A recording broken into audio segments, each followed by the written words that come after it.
Assalamualaikum warahmatullahi wabarakatuh. Waalaikumsalam warahmatullahi wabarakatuh. Badhe nyeritakaken pangertosan niki leres napa kirang leres.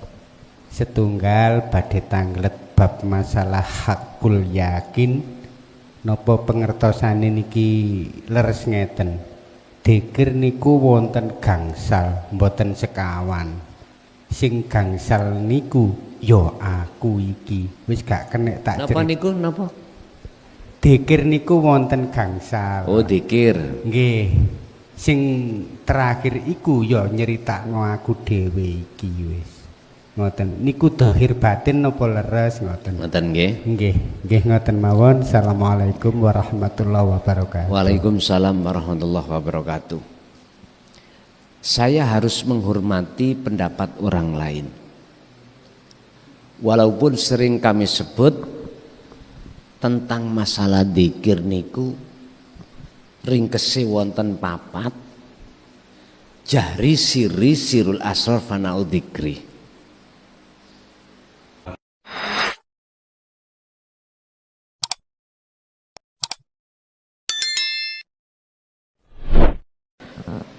Rahmah lan hidayahnya berupa dikumpulkan di sini majelis dalam keadaan iman dan ihsan. Mugia apa yang nanti kita bahas dalam kesempatan malam hari ini menjadikan satu ilmu ingkang bermanfaat terhadap kita semuanya. Untuk malam hari ini kita akan membahas kenapa perkara selain Allah yang disebut sebagai aghyar atau makhluk itu bisa mempengaruhi hati kita terhadap Allah. Sebab apa? Ini bab khusus terhadap hati seseorang yang belum mengenal Allah. Kalau seseorang yang sudah mengenal Allah, maka hukum terpengaruh niki sudah tidak berlaku, kecuali kita ada keteledoran, kecuali kita golongan yang masih ada di maqam mahfud, golongan di mana Allah memproses hati jenengan untuk kesempurnaan di dalam makrifat 24 jam. Ini proses. Tapi kalau dikembalikan golongan-golongan yang belum mengenal Allah, selalu dan selalu selain Allah itu menjadi penghalang atau bisa mempengaruhi terhadap hati kita kepada Allah. Qala musannifu rahimahullah, dawuh sapa Kiai Musannef.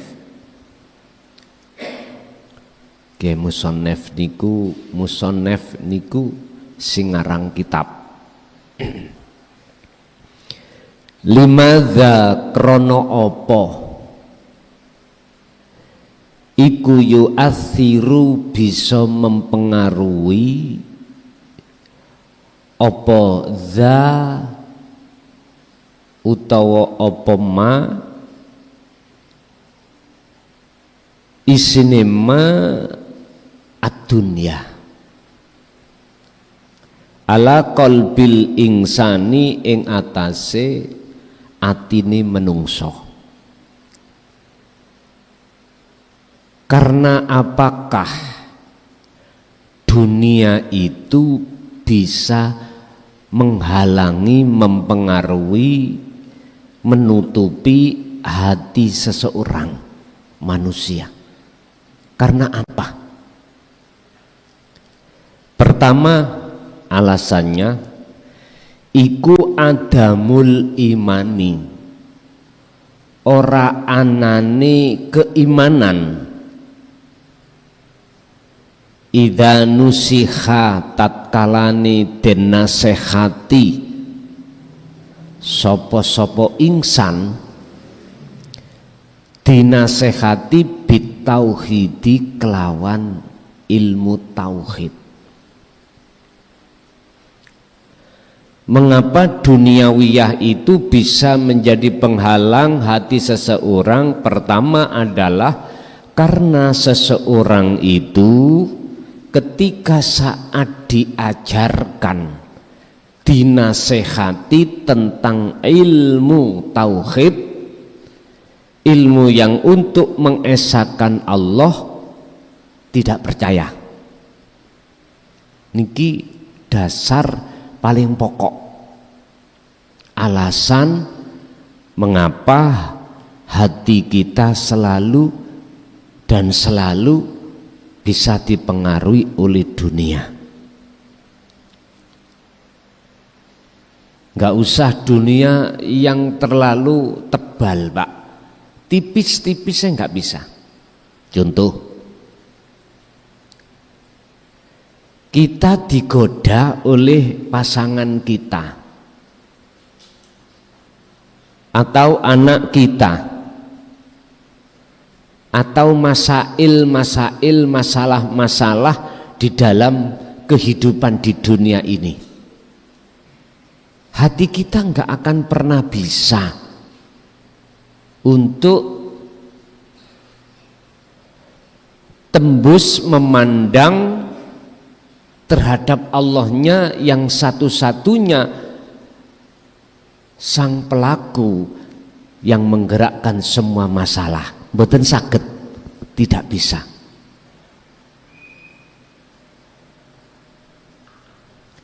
Itu bagi kita manusia hati yang saya katakan betul-betul belum mengenal Allah, masih mengenal Tuhan sebatas nama. Ini kita nggak bisa, Pak. Bisa lolos dari masalah itu nggak bisa. Untuk bertemu Allah tidak bisa. Ini di dunia.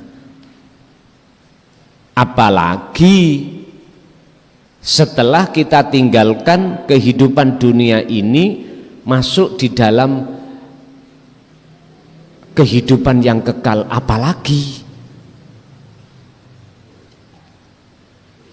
Mengapa lebih tidak bisa ketika kita meninggalkan dunia daripada ketika di dunia? Sebab ketika di dunia panjenengan masih bisa tanya terhadap para kekasih Allah. Tapi ketika sudah tinggalkan dunia, tanya terhadap siapa? Sebab Allah sudah katakan, wa anibu ila rabbikum wa aslimu lahu min qabli ayyatiyakumul adzabu tsumma la tunsorun. Jikalau kau sampai mati belum mengenal Allah, dalam kurung Allah ini adalah yang memiliki nama Allah, maka tsumma la tunsorun, nggak akan pernah kita akan mendapatkan satu pertolongan dari Allah, nggak akan pernah. Alasannya apa? Karena ketika saat di dunia kita dikasih kesempatan oleh Allah, tidak kita gunakan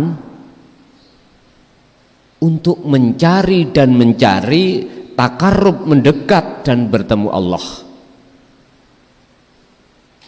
Makanya yang paling mendasar alasannya pertama, karena kita tidak percaya ketika saat ilmu sejati atau ilmu tauhid itu disampaikan. Liqaulihi krana dawe Allah fi suratil Baqarati ing dalam surat Al-Baqarah al ayataini ana 2 ayat. Ayat nomor pinten? Wonten ayat nomor gangsal dan 6. Rupane ayat innalladzina kafaru sak temene wong-wong sing padha ingkar, gak percaya dengan dinu tauhid, sawaun alaihim, sama saja mereka iku a'andzartahum amlan tundirhum iku la yu'minun, dinasehati atau tidak dengan ayat-ayat wahyu-wahyu yang bersifatkan tauhid, tidak percaya. Niki alasannya. Akibatnya khatamallahu ala qulubihim, Allah akan menutup terhadap hati orang tersebut. Makanya disebut kafaru itu hati yang tertutup. Ditutup Allah dengan apa? Ya dengan dunia ini tadi. Akhirnya kita mengatakan dunia ini wujud. Wujudnya ini wujudnya dunia. Dunia berarti makhluk. Akhirnya dalam hati kita, iman yang muncul, kita yang bisa melakukan, kita yang memiliki. Loh, inilah cara Allah menutupi hati seseorang itu dikarenakan tidak percaya lagi dengan nasihat-nasihat yang disampaikan oleh para utusan Allah. La yu'minun ini bisa diartikan ditolak. Tidak hanya tidak beriman, tapi mentah-mentah dinu tauhid itu ditolak. Entah olehnya menolak secara terang-terangan atau tidak, maka hati ini ditutup Allah. Satu contoh, kula tondone atiku ditutup Allah. Ngaji niki ning ati kula, di dalam hati saya itu rasa sing muncul iku, iman yang muncul iku saya yang ngaji. Berarti keegoan saya inilah yang Allah jadikan sebagai tutupe atiku terhadap Allah. Akhirnya nggak bisa. Dalam hati saya itu iman yang muncul itu sumber apa dawuh iku sangka Allah, nggak bisa. Mesti kula akui, Pak. Saya akui. Niki contoh kecil saja. Wa ala sam'ihim, lan Gusti Allah nutup pendengaran. Berarti ketika dawuh itu disampaikan, nggih kepireng terdengar kita, tapi masuk telinga kanan, keluar telinga kiri. Dan atau sampai kapanpun tidak akan pernah Allah perdengarkan telinganya dari ilmu tauhid tersebut. Ditutup sudah akses. Sing dirungokke iku ngelmu-ngelmu njabane ngelmu kuwi. Yang didengarkan itu adalah ilmu-ilmu di luar ilmu tauhid. Sehingga Allah mengunci, ngene ku mengunci. Wa ala absarihim, mripat nggih ngoten. Tidak akan dipertemukan terhadap golongan-golongan seseorang yang hatinya itu condong kepada Allah. Artinya apa? Dijauhkan mereka itu dari golongan kekasih Allah, dijauhkan. Ini cara Allah ngunci, cara Allah menutup. Hisawatun, dengan tutup sing amat tebal. Walahum adzabun adzim, walahum lan iku tetep keduwe mereka adzabun utawi ana siksa alimun kang pedih. Di dunia sudah kelihatan apa? Hati kita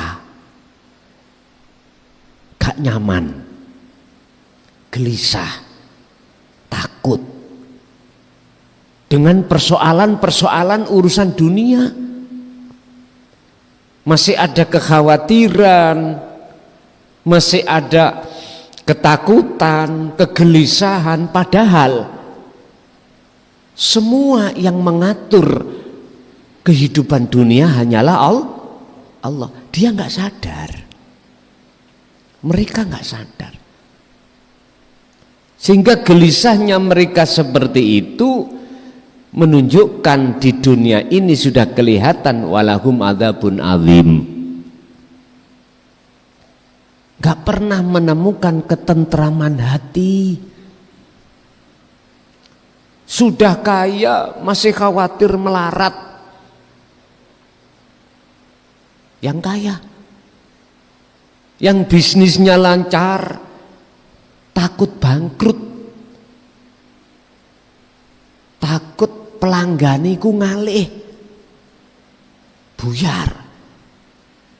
Akhirnya bisnisnya apa ya, nggak jalan niku gimana ya, mandek, berhenti, wis sewumpek Pak. Satu sisi ada cicilan bank tiap bulan, satu sisi memburu omset. Penghasilan itu untuk menyicil. Lah omsetnya ini Allah kurangi. Gak bingung ah? Bingung Pak. Padahal kalau miturut orang-orang yang sudah kenal Allah, arikh nafsaka minat tadbir. Lah nyapa aku melok ngurus urusan kehidupan dunya, lah wis ana sing ngurus dhewe. Lah nyapo aku repot. Mbun salah paham jenengan. Oh berarti aku gak usaha, gak ikhtiar. Ya bukan itu maksudnya. Jenengan kerja ya tetap kerja, usaha ya usaha, ikhtiar ya ikhtiar, tapi di dalam hati mereka yang sudah kenal Allah nggak akan pernah diakui kalau ikhtiar usahanya dia. Ini bentuk coro Allah ngurusi urusan dunia. Kembali kepada Allah beliau-beliau itu. Tapi bagi mereka yang ditutup hatinya oleh Allah, mboten saged Pak, tidak bisa. Akhirnya sampai kapan? Sampai mati pun mereka dalam posisi walahum adzabun adzim. Azimun walahum adzabun adzim, iku tetep kedue mereka adzabun utawi siksa azimun kang agung.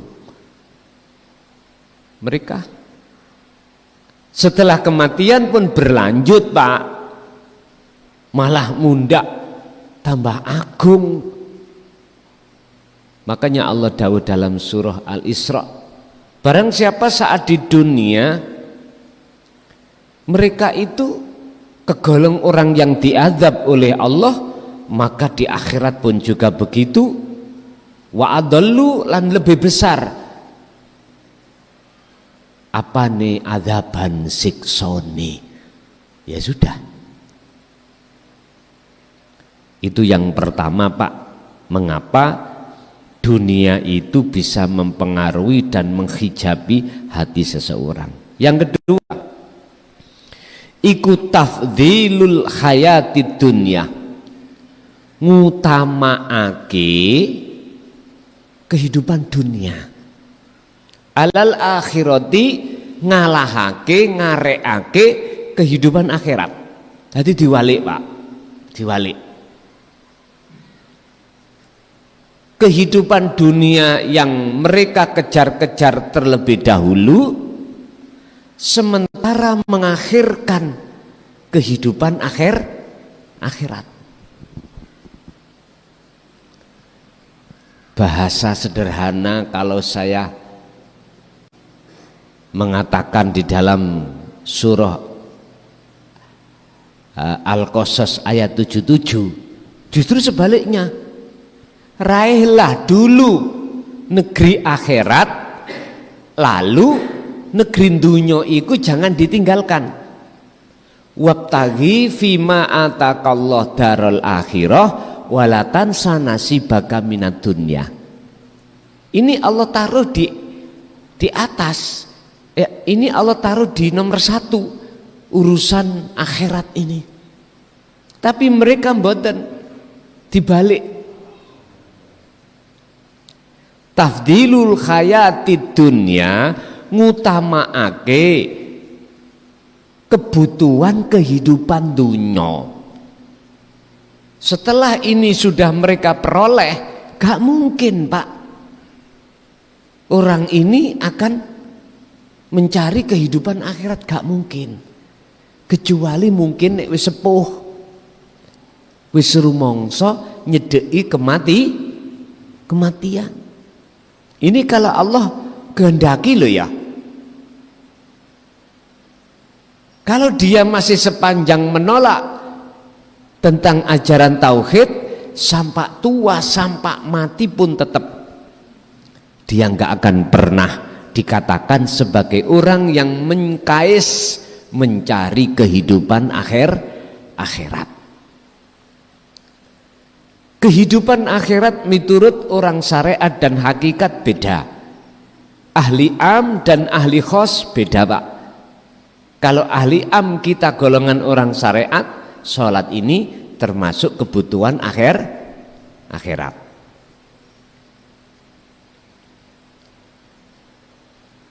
Ini kalau dipandangi golongan khos, golongan khusus kekasih Allah, belum.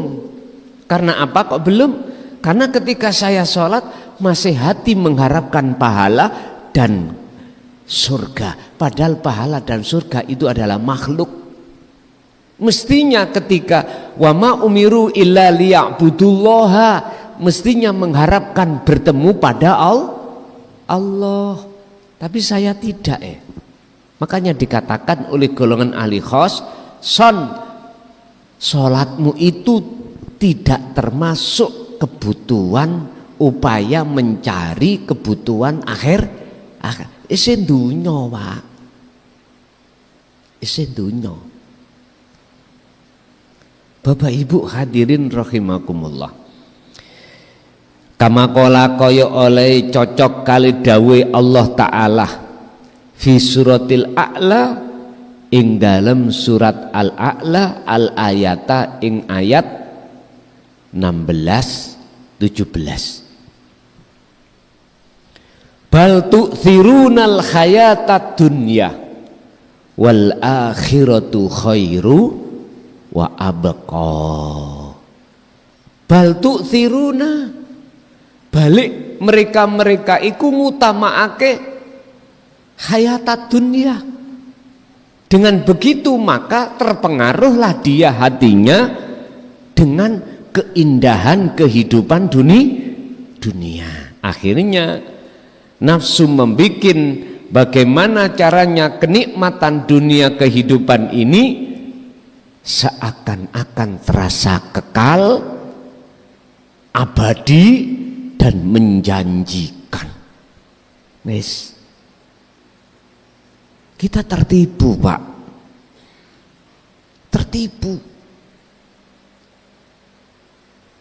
Siapapun kita, ternyata kita ketipu. Ketika saat hati itu bersukaria dengan kenikmatan kehidupan dunia, ternyata kita telah ditipu oleh nafsu.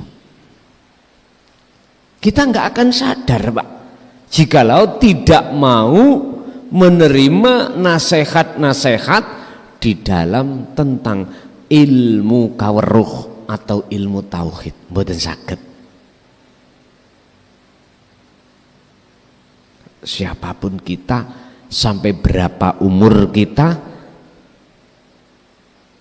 tetap kita nggak mungkin mengatakan aku tertipu oleh nafsu, nggak mungkin. Apalagi kalau bicara tentang masalah ibadah murni, contoh sholat, zakat, poso, haji, baca Quran, gak mungkin kita akan mengatakan ini tipu daya nafsu, gak mungkin. Saya katakan ini termasuk tipu daya nafsu dalam diri kita masing-masing, manakala di dalam hati kita masih merasa kita makhluk yang melakukan. Makanya itulah nafsu nun vaksin.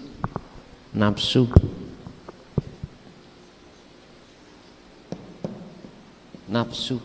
artinya kan diri. Boleh diterjemahkan ana, ingsun, saya. Lah, nafsun ini cenderung makhluk siapapun. Satu contoh, hawa niki dingin, ati kula mandang makhluk yang berupa angin. Lho niku nafsu angin niku. Ini sing dimaksud nafsun itu angin. Karena saya memakai hukum sebab akibat akal. Akal mengatakan jikalau kipasnya mboten munyer, tidak berfungsi, anginnya gak bakal datang. Akal. Tapi hati saya tidak sadar kalau di dalam angin itu ada siapa. Nggak bisa, Pak, hati saya tembus di situ, nggak bisa. Bal tu'thirunal hayatad dunya. Mereka itu selalu mengutamakan kehidupan dunia. Wal akhiratu khairu wa abqa, sementara kehidupan akhirat yang lebih kekal mereka campakkan. Pundi kehidupan akhirat itu yang dimaksud, yaitu ketika hati jenengan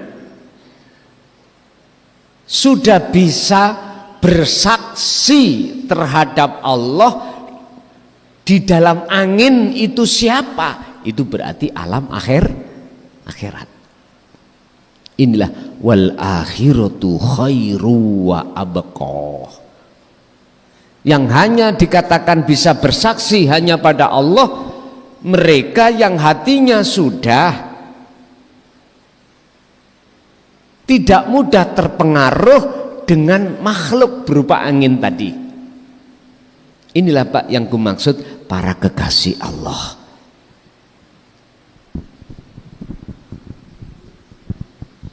Kekasih yang seperti ini mesti mboten kathik gak, walaupun jenengan dalam keadaan apapun ati jenengan iku dikersakno Allah saged nyekseni Allah. Niki kekasih. Dan kekasih itu Allah bagi menjadi 3. Fana, kamil, baqo. Mahfud dan maksum. Teng mriki. Inilah Pak yang kami maksud sebagai golongan ahli syuhud, golongan yang bersaksi hanya pada Allah. Nah, untuk mudahnya jenengan iki bersaksi hanya pada wujud Allah di sekitar makhluk iku, tentu jenengan iki tidak mudah melepaskan zikir.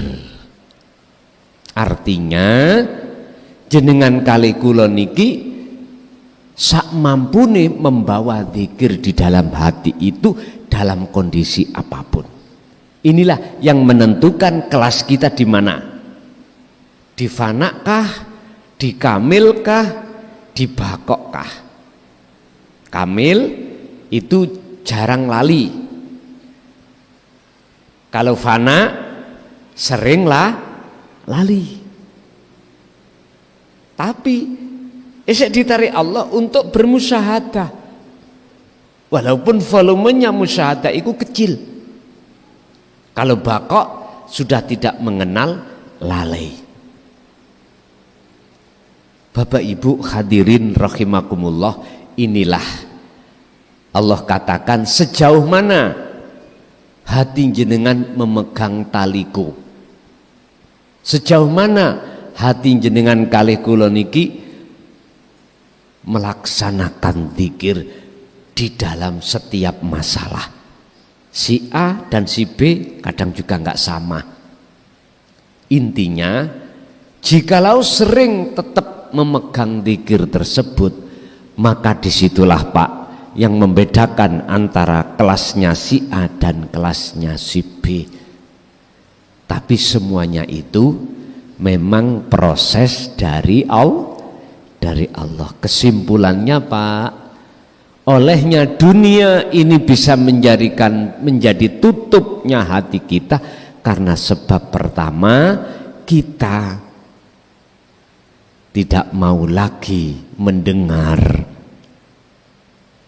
dan tidak percaya lagi terhadap risalah tauhidiyah yang dibawa oleh Rasulullah Sallallahu Alaihi Wasallam. Kedua, otomatis kita akan mengutamakan kehidupan dunia. Dengan begitu Bapak Ibu, mesti hati kita selalu lalai terhadap Allah. Sesuai dengan sabda Allah di dalam surat At-Takatsur, Alhaakumut Takatsur. Siapapun kita, jikalau hati bermegah-megahan dengan keindahan dunia, itu yang menjadikan lalainya hati pada Allah, hatta zurtumul maqabir, sampai kematian menjemputnya. Naudzubillahi min dzalik. Bapak Ibu hadirin, itu sedikit apa yang bisa kami sampaikan tentang masalah pengaruh dunia. Untuk selanjutnya barangkali ada yang perlu ditanyakan, kami persilakan.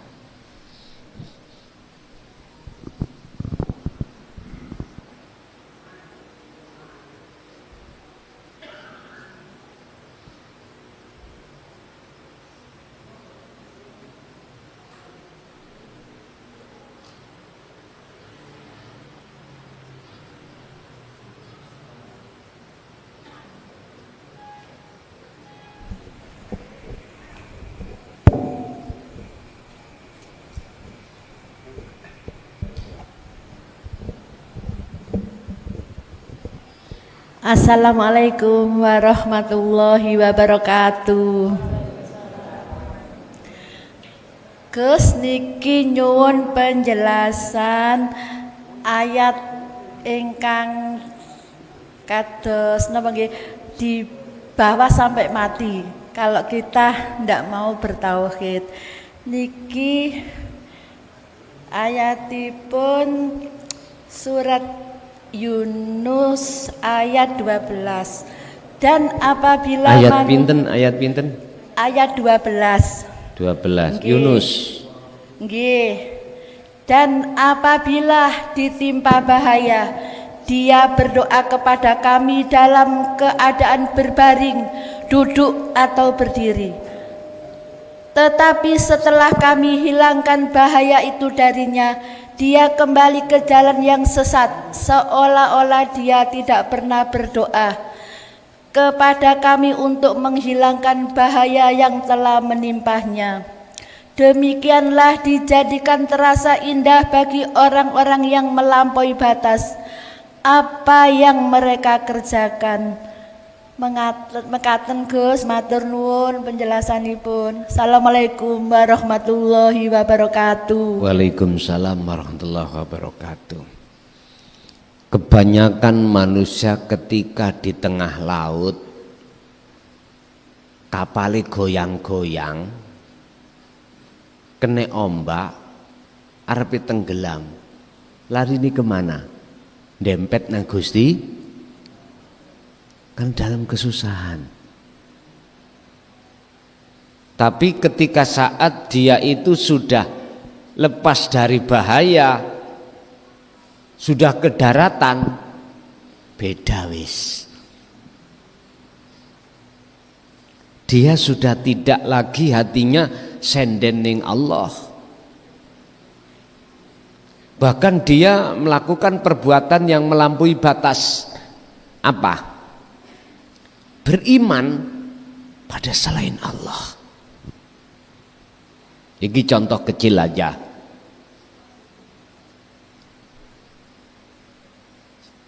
Contoh lagi dalam kehidupan kita rumah tangga, Pak. Mesti siapapun kita akan Allah uji. Allah uji apakah kelaparan, kekurangan, atau masalah yang mengkhawatirkan yang berkenaan dengan anak. Suatu saat Allah uji. Lah, kebanyakan menungso iku ketika saat yang seperti ini senden ning Gusti Allah. Tapi urusan Gusti Allah bener apa mboten? Sing jelas, kalau secara syariat pokoknya ngucap Allah sudah benar lah, ngoten nah. Tapi belum saged, belum bisa dikatakan dia betul-betul tawakal senden berdoa kepada Allah yang dimaksud mboten saged.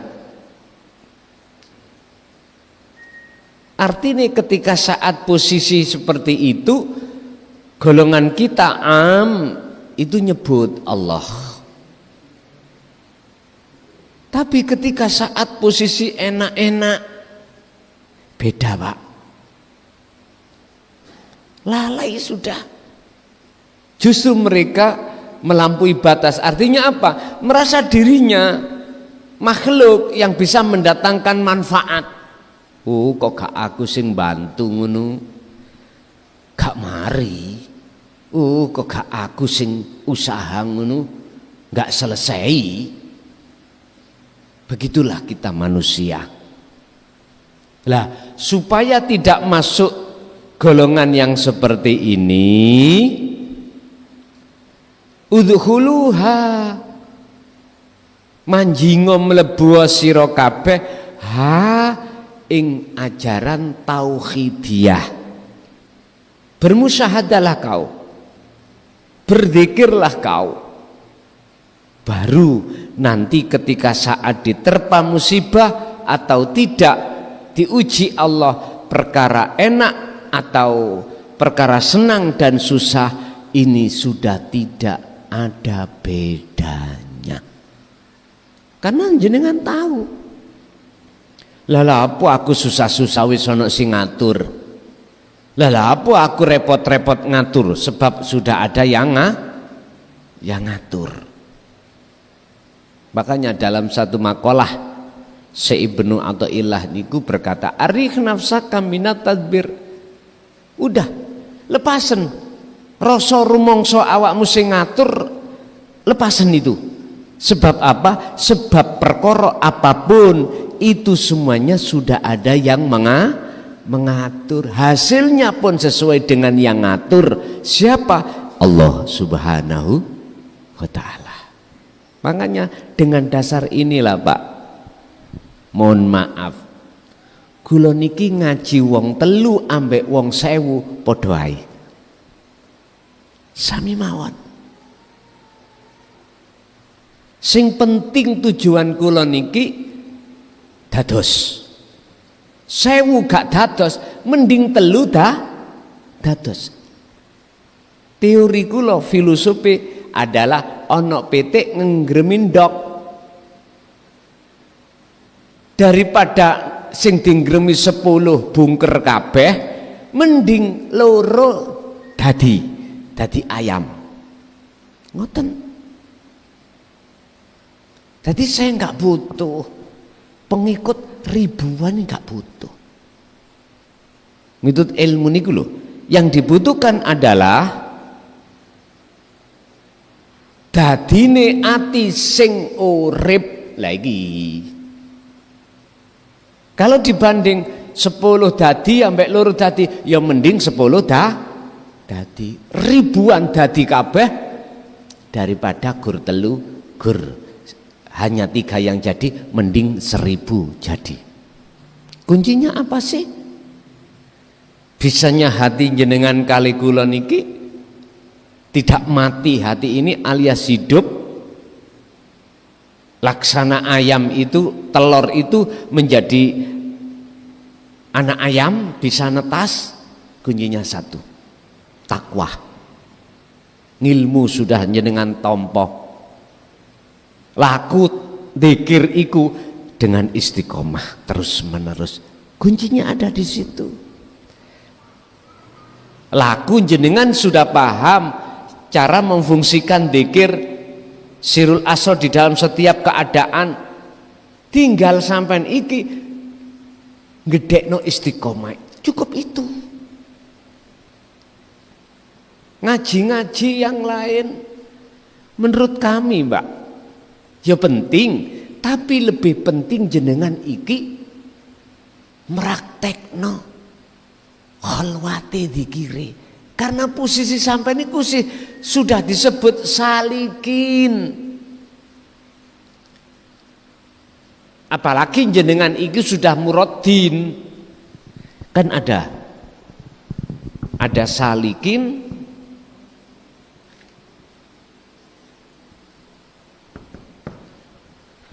atau bisa kami sebut muridin. Orang yang masih dalam perjalanan, belum ketemu Allah. Tapi kalau muradin, niki muridin bedane wonten mriku. Niki muradin atau niki wasilin.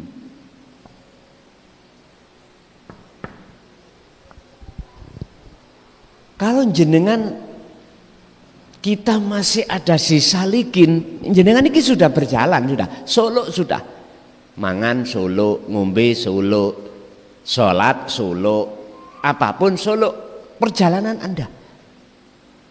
Yang paling penting jenengan iki gedekno dzikire pun titik.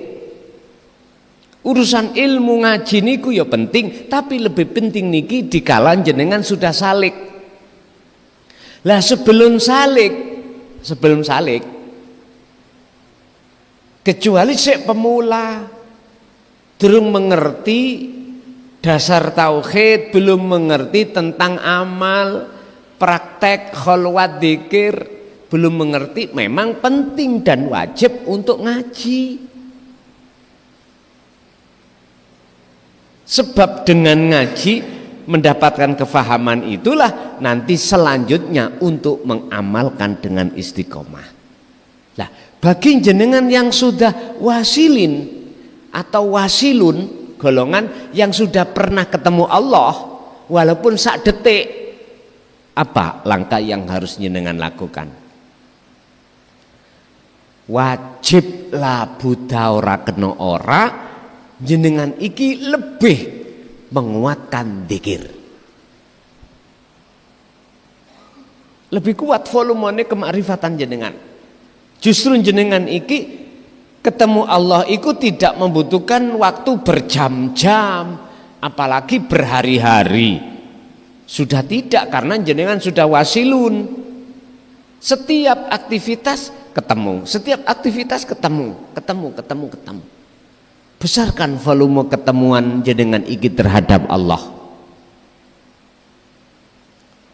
Lah ayat niki wau sing ditangletake ibu khusus golongan wong-wong, golongan kita yang ada di golongan umum. Ketika dia mendapatkan musibah, dia berdoa kepada Allah. Ketika dia sudah dilepaskan dari satu masalah, dia tidak mau berdoa kepada Allah. Justru mereka itu melampaui batas. Mohon maaf, itu aja ketika berdoa itu aja miturut pandangan ahli khos masih belum benar kita. Karena posisi hati kita masih menghadap selain sejatine Allah, selain Allah. Nggih. Ada lagi?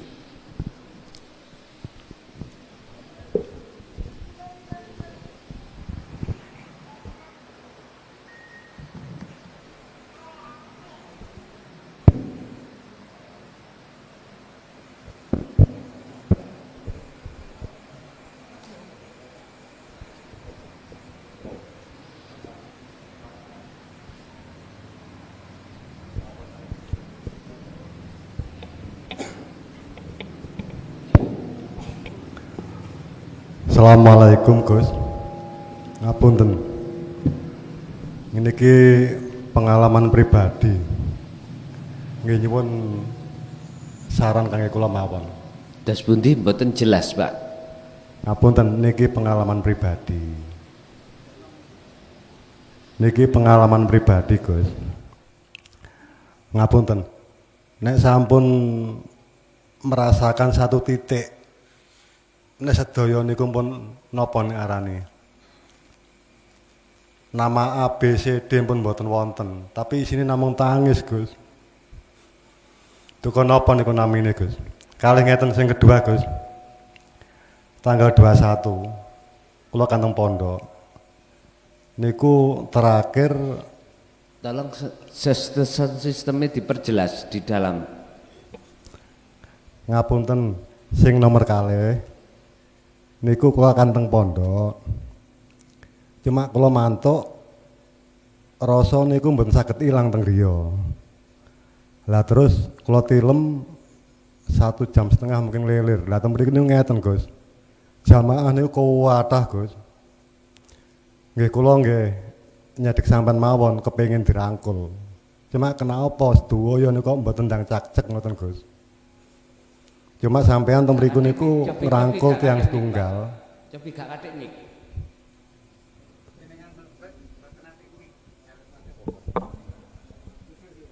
Monggo. Niki dipateni mawon. Mboten jelas masalahnya.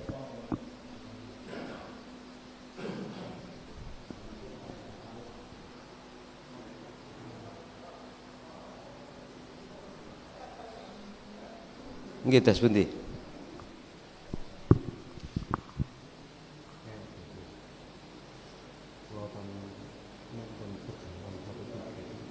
Nggih. Nggih, ana. Oh, ngoten. Nggih. Terus yang kedua, Assalamualaikum itu kan kula teng pondok. Nggih. Sing terakhir salam karo sampean. Nggih. Lan itu rasa urip niku pamangko. Napa? Rasa urip niku Nggih. pamangko. Lah teng mriki napa? Mesti salah film. Niku setengah tunggal tangi. Nggih. Cuma jalan sampean niku lho. Tujuan kan sama rangkul gitu. Nggih. Tapi kenapa kok mboten cek ngoten niku? Tiang-tiang mboten cak-cek. Oh, ngoten sampun.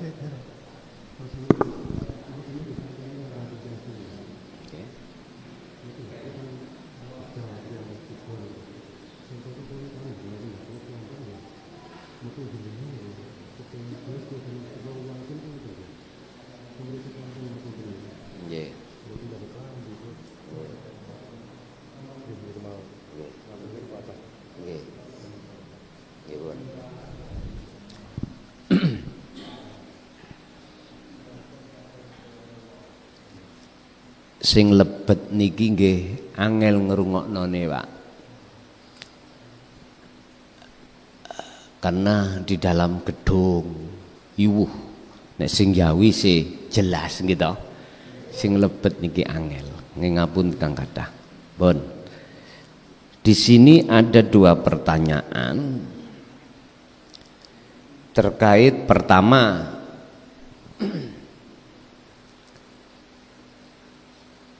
ketika sudah sampai pada satu titik, niki satu titik ini yang dimaksud musyahadah.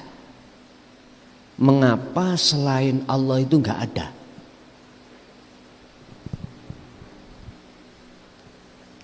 Niku otomatis.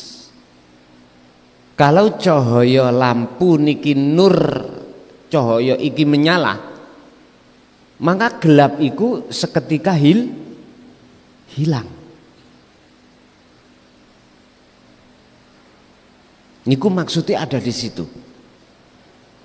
Ketika hati jenengan iku sudah dikatakan memandang, bermusyahadah, bersaksi hanya pada Allah, maka selain Allah dalam hati sampean itu sudah tidak itu namanya fana.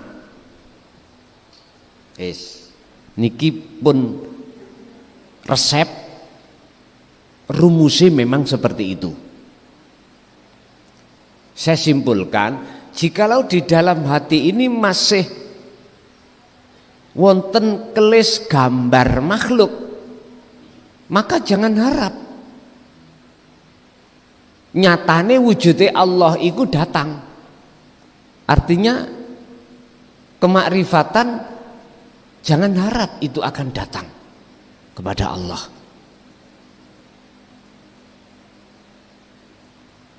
Yang kedua pertanyaannya, ketika saat ajaran ini sudah digelar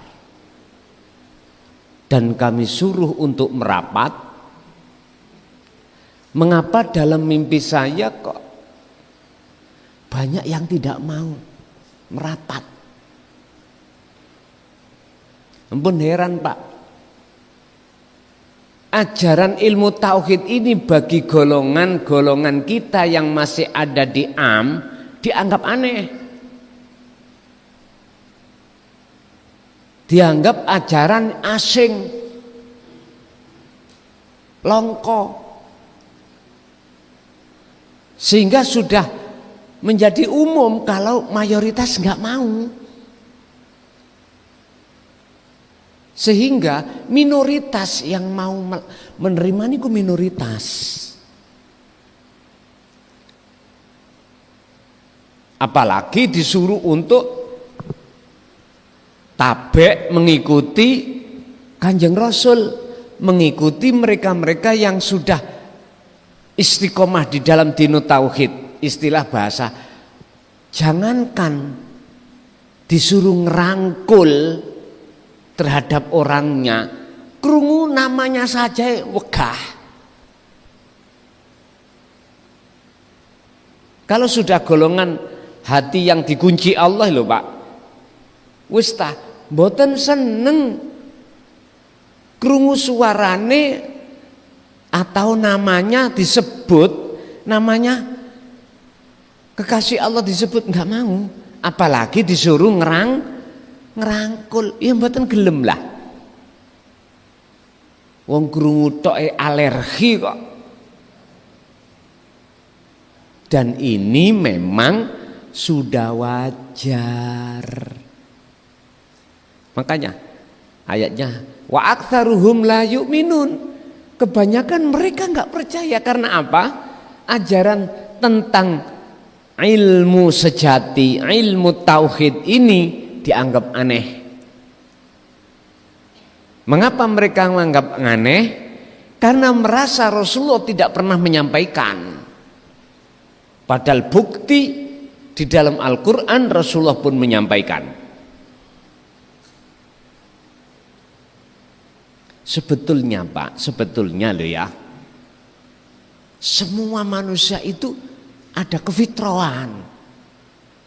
Oleh karena terkotori oleh syahwatud dunya inilah persoalannya itu akhirnya kita masuk di dalam golongan-golongan yang Allah kunci hatinya. Lah itu loh persoalan. Sebetulnya sinten sih Pak gak kepingin kepethuk Allah? Semuanya pingin ketemu Tuhan. Oleh karena saking besarnya dorongan nafsu di dalam diri kita masing-masing, itulah akhirnya keinginan yang seperti itu hilang. Dan inilah yang Allah sebut sebagai golongan hadhil a'ma, golongan di dunia yang mata hatinya tergolong mata hati yang buta. Mekaten tasih wonten.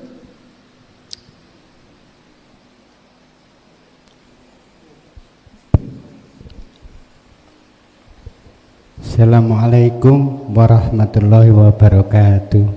Waalaikumsalam warahmatullahi wabarakatuh. Badhe nyeritakaken pangertosan niki leres napa kirang leres. Setunggal badhe tanglet bab masalah hakul yakin. Napa pengertosane niki leres ngeten. Dzikir niku wonten gangsal, mboten sekawan. Sing gangsal niku ya aku iki. Wis gak kenek tak Napa niku napa? Dzikir niku wonten gangsal. Oh, dzikir. Nggih. Sing terakhir iku ya nyeritakno aku dhewe iki wis. Ngoten. Niku dhahir batin napa leres ngoten? Ngoten nggih. Nggih ngoten mawon. Assalamualaikum warahmatullahi wabarakatuh. Waalaikumsalam warahmatullahi wabarakatuh. Saya harus menghormati pendapat orang lain. Walaupun sering kami sebut tentang masalah dzikir niku ringkese wonten papat, jahri sirri sirul asrar fana'u dzikri. Bahkan ada yang mengatakan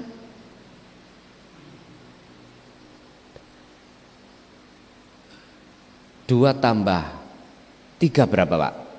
5. 5 tambah 1? Ada yang mengatakan 6. Disebut jahri sirri su'aul basiro, ainul basiro, hakul basiro, lalu fana'u dzikri. Sak sekecone sing jelas kembali kepada induk. Apa sih dzikir? Ingat. Ingat malah kalau saya kembali ke induk wonten kalih tok. Pertama, ingat sadar secara akal. Yang kedua, ingat sadar secara hati. Hanya 2. Akal sadar ingat bahwasanya makhluk itu yang melakukan. 1, ini dzikir yang pertama. Ini kalau kembali kepada usul asal. Ingat yang kedua, sadari hati terhadap segala sesuatu apapun karena hidup. Tuh, malah iki ana loro tok.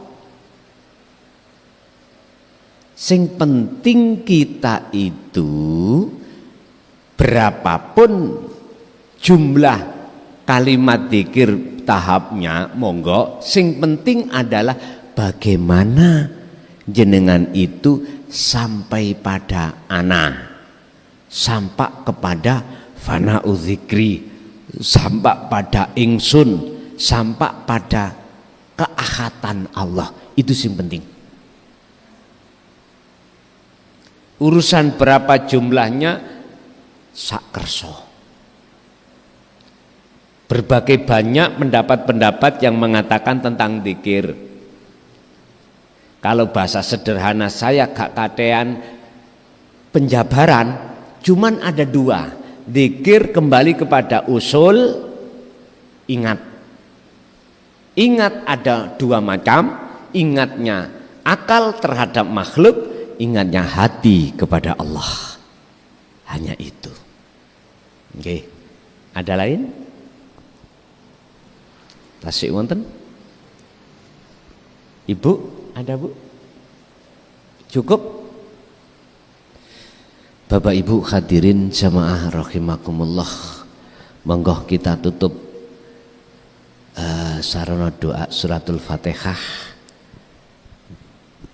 Mugia napa ilmu yang Allah berikan pada malam hari ini betul-betul menjadi satu ilmu yang bermanfaat terhadap kita dan keluarga kita ila yaumiddin. Lahumul Fatihah.